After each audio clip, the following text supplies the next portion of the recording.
do we do with the people who regret voting for Trump? Many Trump supporters has come out to vent out their frustration on some Trump policies, saying they regret voting for Trump. Watch this. Yes, I voted for Donald Trump. The reason I voted for Donald Trump was because he said he was going to end inflation.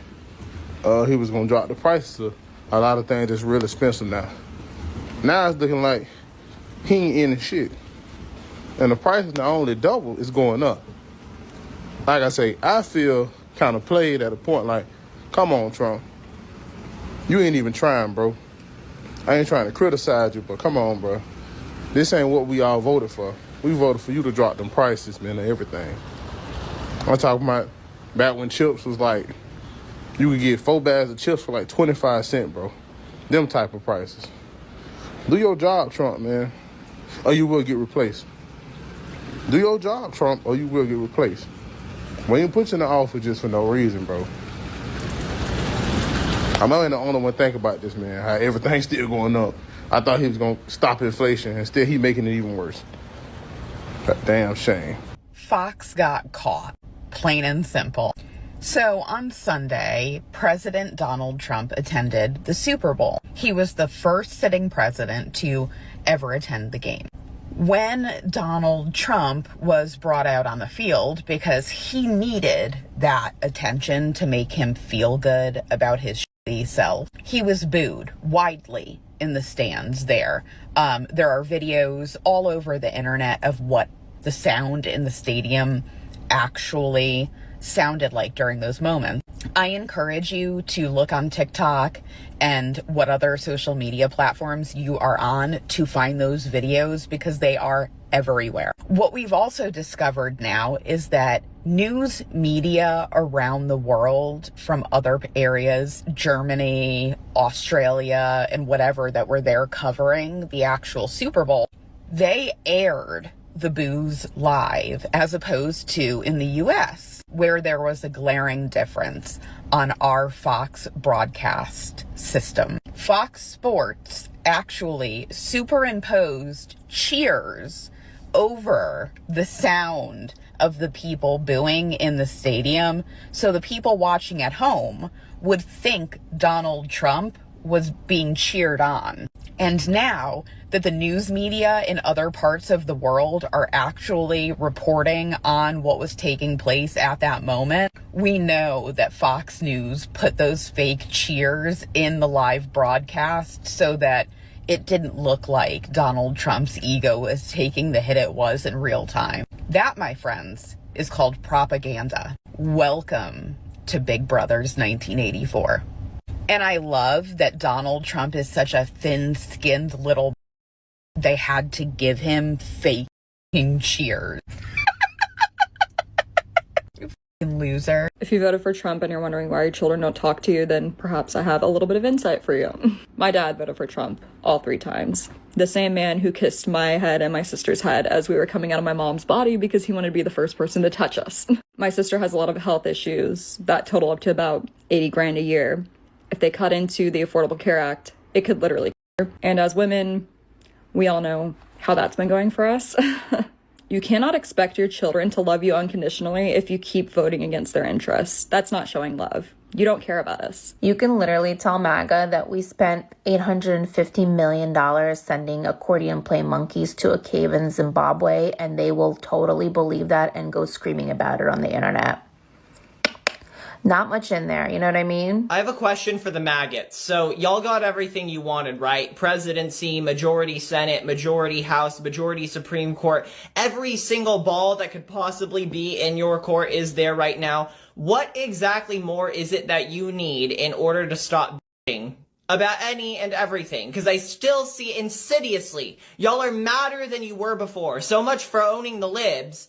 Are you not happy? And this is, of course, just the exhausting beginning of what we're bound to witness unfolding over the course of the next 4 years, which is you lot having all of the power and subsequently having to reconcile with the inevitable revelation that black people, trans people, Mexican people, whoever else you have a problem with for some reason, are not the root causes of your issues. You are miserable, hateful, bitter, spiteful because that's who you are and always have been. We could get rid of all of the minorities, all of the queer people in this country, and your would still be sitting there mad as hating yourself, hating your life, hating your job, hating your spouse, hating your children, because you're just a mad and nothing will ever make you happy. Hell, if we did that, y'all would likely just start discriminating against the white people who have browner hair and browner eyes than you. Y'all are chasing your fucking tails and forcing all of us to watch. Well, you'll be a Republican once you're older.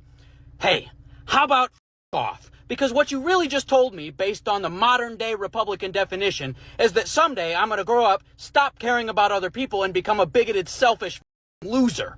And let me assure you, I would sooner die than join your hateful, bigoted little club of Trump sycophants. That's not gonna happen.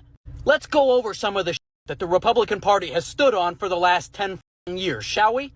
Free lunch for kids at schools. Not gonna happen. Firearm law reform so those same kids stop getting shot at school. Not gonna happen. Police reform so that minorities stop being murdered tragically and repeatedly by police.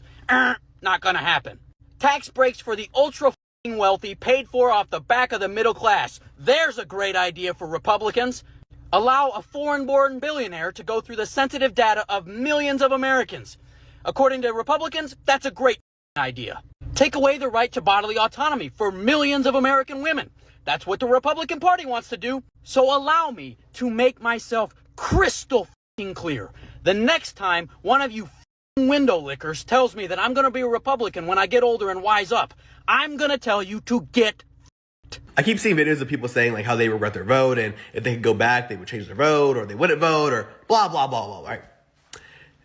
Y'all don't regret your vote. You regret that those hateful things that you wished upon other people are now affecting you when you didn't know they would. So I don't feel bad for you. You're getting exactly what's coming for you, and I hope you enjoy these next 4 years. I'm going to need this video to get over to MAGA because I can't do this for the next 4 years, especially when it pertains to Elon Musk. If I have to hear one more time, why are people on the left so upset that Elon's out here exposing fraud and corruption and wasteful spending? One more time, I'm going to lose my shit. Now I know you guys don't like me, and that's fine, but I'm at least hoping you're going to listen to what I have to say. Now I know things can seem like a conspiracy theory when you don't know how they work, and Elon Musk is banking on that. He hasn't cracked some secret code. He doesn't have access to some secret government database. You have always had access. It is public information for the American taxpayers to know how their money is being spent. He hasn't exposed anything.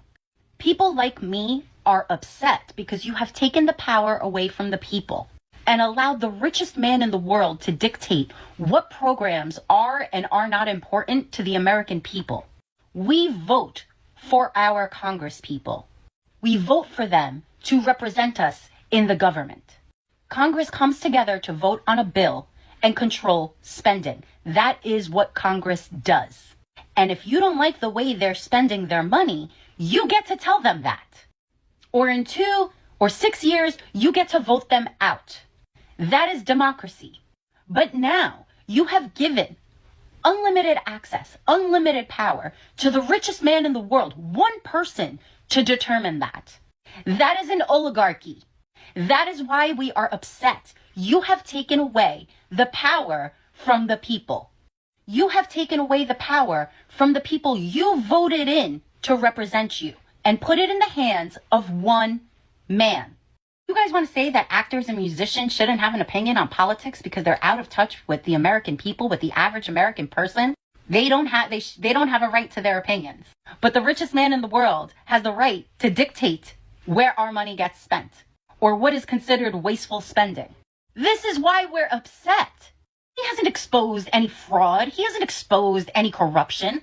Fraud would be Congress coming together, right, and voting to spend $100 million on Project A. Then $100 million gets sent for Project A, but it was spent on Project B, C, and D. That is fraud. He hasn't exposed anything like that. He's telling you information you have always had access to. And of course, they're going to throw out numbers that they know are going to piss you off, like $59 million sent to legal migrants in New York City. That's wasteful spending. Putting a roof over people's heads that were sent to a city for a publicity stunt, human beings. But this is good? The State Department plans $400 million purchase of armored Tesla Cybertrucks. Elon has made over $13 billion in government contracts in the past 5 years. The richest man in the world who is saying we have wasteful spending in this country could easily have donated to the government he's claiming to save. Like, what do you think he's going to do with all this money? You think you're going to get a check? You think you're going to get back pay? 5 of the richest men in the world that collectively hold 30% of the global wealth were sitting behind Donald Trump at his inauguration. And you think they're in it for the American people. Holy. And because you're so desperate to think and try to convince yourselves that you made the right choice. Your $600 million was spent on sushi. $230 million was spent on K-cups. All this bullshit that you're believing. Oh, Elon's going to put $40 million out for Super Bowl commercials to expose everything. And they know that you'll believe it. Because if you were too lazy to look up all this information on your own that you had access to, if you were too lazy to be on top of your representatives, if you were too lazy to do your research on your representatives' voting records, then you are too lazy to do anything to stop Elon Musk. That's why we're upset. Just in case y'all did not know, Universal RX code is something that you can say to any pharmacist at any pharmacy. If your prescription costs a lot of money, you need to say to them, please run it under the Universal RX code. See how much money it saves you. Every single time I get this one prescription filled at CVS, it is $252. Every single time. I've gotten this prescription filled for over 5 years at CVS, and every single time I have to call them to say, please run that prescription under the Universal RX code. Every single time. They're not going to do it on their own. They're not going to tell you about it. So please, please, please, I urge you to save yourself some money. Ask your pharmacist to run your prescription under the Universal RX code. Not Good RX, Universal RX code, and see how much it saves you. Because my $252 prescription goes down to $51. I don't care if you are red or blue, you need to listen up. If you are a woman that has changed your name from your birth certificate, let's say through marriage, and you took your husband's name, you are no longer eligible to vote if this bill passes the Senate. It's already passed the House. So wake up. I am awake. 69 million women have changed their last name from their birth certificate and would be ineligible to vote. This bill also requires that you have to register to vote in person. Doesn't matter if you're elderly, disabled, doesn't matter, in person. And a driver's license will no longer do. You have to have a passport or your birth certificate. But if you've changed your name at all from your original birth certificate, you're okay? So we need this bill not to pass. It goes both ways. Republican, Democrat, doesn't matter. Ironically, the bill is sponsored by the Republican Party. My Senator Mike Lee from Utah is a big proponent of this bill, but I'm just going to read you. It goes both ways on both parties, okay, are not exempt from this. Because if you're talking about which states possess more passports, it's blue states. It's the Democratic states. Red states are going to suffer from this in a very big way. Now, just to put it into perspective, there are approximately 146 million American citizens that do not possess a passport. 153 million Americans voted in the last election. So that leaves 7 million Americans left to vote if we're going by those stats. But then only 1 in 4 or 1 in 5, if you're in a red state, possess an actual passport. Now, if you've ever applied for a passport, it takes at least 6 months. You should plan 6 months ahead and several $100s later. But that's only if it will be the same as your birth certificate. We are absolutely going backwards. We need to stop this bill from being passed. Now, you can download this app called 5 Calls. I've downloaded it. It's extremely easy. It shows you all the bills that are coming up, and it gives you your senators, your House of Representatives based on your zip code. All you have to do, you don't even have to leave the app. You call, there's a script, all the numbers, everything is all there for you. This is a way that we can make a difference. The fact that it's already passed the House of Representatives is mind-boggling. This needs to stop. America doesn't know. America doesn't know the same thing that Canada is hearing. I was just on a call with some very, very well-educated people. I mean, people who work in DC, lawyers, writers, like very well-educated people. And as of this morning, Saturday, February 8th, I was saying to them, yeah, Canada is preparing for war. And they were like, what are you talking about? They don't know. Like our prime minister yesterday, Justin Trudeau yesterday, said, was caught on a hot mic, but let's be honest, we all needed to know, and he was caught saying it, that what I said earlier, like last week, what I said, that Trump is going to annex us, invade, he wants our critical minerals. It's a serious threat. It is not a joke. Jimmy Fallon is out there making jokes about, maybe 179 countries will watch the Super Bowl because we'll take over Canada by Sunday. Not funny, Jimmy. Not funny. And so I was on this call and I said, yeah, we're preparing for a war. And they were like, with who? With us, with the U.S. And I told them how serious it was, how Canadians everywhere have spent the last week boycotting the U.S. and looking up ways to make sure that they've sort of decentered the U.S. from their conversations and their lives. Like, this is a very serious, we're not going back. And Americans are not hearing it. They don't know. In British Columbia, which I'm sure most people don't know this, British Columbia is larger than every state except for Alaska, where I think we're almost twice the size of Texas. And our premier in BC has said that any government contracts going forward, if they have them with the U.S., they are going to, when the contracts come up, they're looking for other countries to do them with. So businesses that are out of the U.S. at all are going to be cut off from the province of BC. And that's huge. And I know that other premiers are doing the same thing. So I don't get why they don't know that this is serious. How do they not know? I mean, I assume it's just that they're not taking it seriously or that they haven't heard about it. How do they not know? Guys, you're about to go into war. I'm going to give this warning one time and one time only, so I hope it reaches the people that it needs to reach, because quite frankly, I don't care. To the Trump voting women in red states that have been in my inbox the last 2 years, begging for help to get reproductive care in moments of desperation, those of you that I have helped along the way, you are no longer safe with me. And if you come in my inbox, I will out you to the whole of the internet.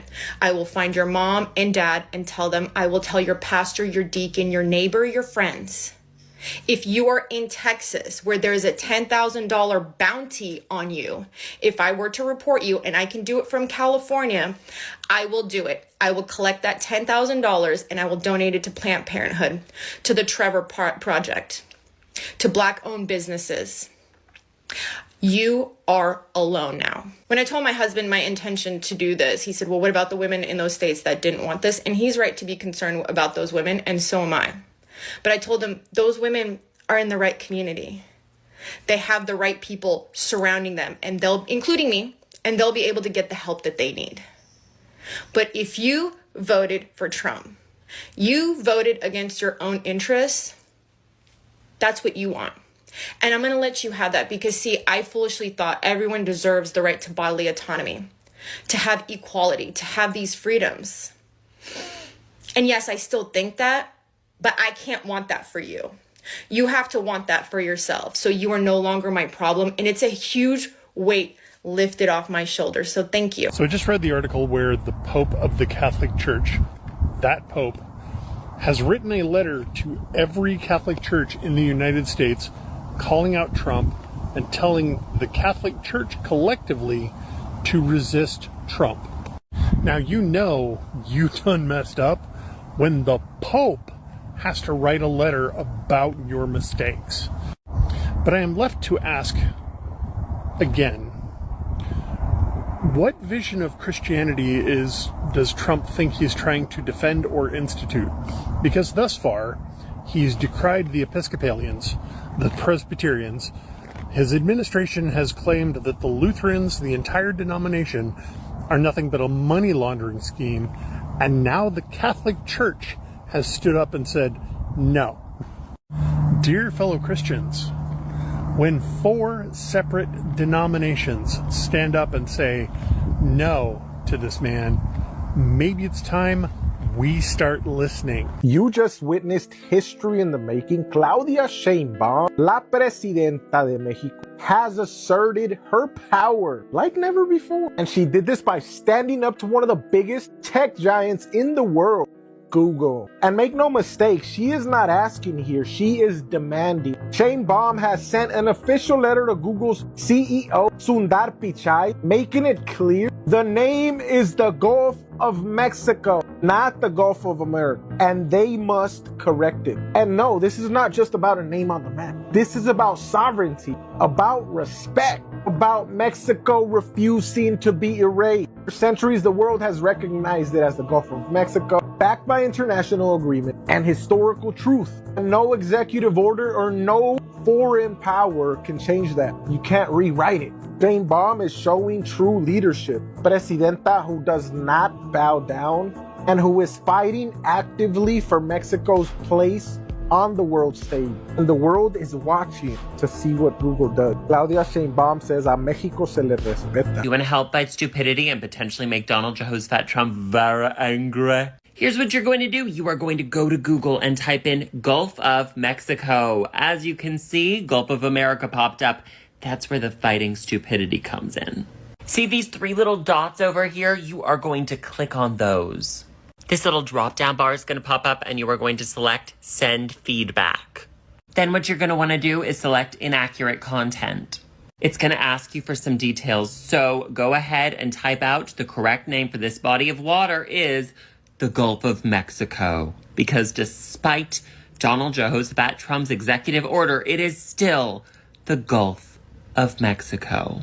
You are going to press Submit and they will thank you for your feedback. Then Google will send you an email thanking you for submitting your feedback on the Gulf of Mexico. Hopefully, this will get enough reports that we will be able to override the system and make it change it back to the Gulf of Mexico to get under Donald Jehoshaphat Trump's stupid orange skin. When Roe was overturned, I told people that the next step would be to pull women out of the workforce and out of higher education. I was told that I was fear-mongering, it would never happen. How do I know that this is happening? Because I was raised as a Christian fundamentalist under Republican politicians, and I was told about this plan for as long as I can remember words. Let me explain to you how it's happening in real time. It starts with abortion bans. The best way to keep women impoverished and dependent is by not allowing them to dictate the timing and the size of their families, by removing their choice. We know that they said, well, it's states' rights. Now there's a federal ban on the table, which we always knew there would be. It was part of the RNC's official platform on their website until July of last year. RFK mentions in his hearing, mifepristone is going to come under attack because of safety reasons, even though it is safer than penicillin and Viagra. 4 states now are proposing capital crimes punishment for women who get abortions, including the penalty. Nothing says pro-life like punishing someone who has an abortion more than you ever actually punish. Good job, you guys. So then you put people like Scott Yenner into positions of power in education, who has said on the record that he does not believe that women should be in law, medicine, or engineering, and they should not be candidates for the Nobel Peace Prize. He also would fail all the women who took his class in Boise State. Boise State declined to investigate that. The neonatalist who saved his child's life was a black woman, unironically. Then what do? You remove DEI protections, preventing women from having equal access to higher education and the workforce, and they can now get fired for any reason. They can get fired because their boss doesn't think that women should work in the workforce. If discrimination isn't happening, then having a law saying you can't discriminate is not a problem. Then you introduce school vouchers and you sell it as school choice, when what you're really doing is defunding public education, making it inaccessible to the poor and to the middle classes. And for those children who do get into charter schools, they're religious schools, because children indoctrinated with religion young tend to have larger families than people who are not religious. And you sell this as school choice. Then you get the Department of Education to post things like homeschooling, the lifeline we didn't know we needed. Who's going to be quitting their job to homeschool the kids? mom is going to be doing that. And you sell it as choice while taking choice away from women. And now there's no protections for women. The other thing is ignorance. You scrub websites like the Office of Women's Medical Research so they don't have access to managing their reproductive care, managing the size of their families. You remove diagnostic information for providers about birth control and about STI prevention so that women can get less and less educated and less access to control the size and the timing of their families. And then you sell it as choice and say, well, there's no laws preventing women from being in the workforce or higher education, while you have assembled barriers to them being part of those very things. Ladies, this is an affront to us having equal access to the world that we live in when we are half the population. Remember that women did not get included in medical research until 1990. We have been neglected this whole time, and this is an affront to us being full citizens in this country. If you found this video informative, don't forget to give it a thumbs up, subscribe, and hit that notification bell so you never miss an update on the stories that shape our world. This is Adaka Africa, bringing you the geopolitics you need to know. See you in the next one.